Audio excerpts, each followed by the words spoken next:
हरी रही रही के खूब दुखाला हो, दर्द न अब सहाला हो। काहे खातिर होला ई त प्यार। आए वैज्ञानिक मेरे यार, कर दो दिल के दवा का आविष्कार।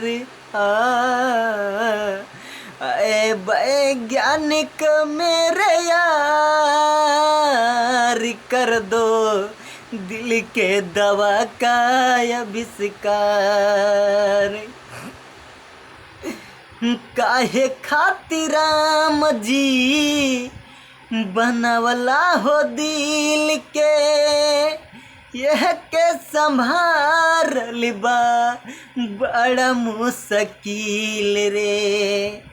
काहे खातिर राम जी बनवला ई दिल के, यह के संभाल बा बड़ा मुश्किल रे।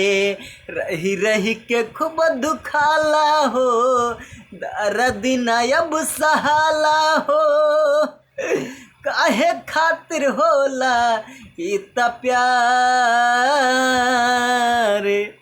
ऐ वैज्ञानिक मेरे यार, कर दो दिल के दवा का आविष्कार।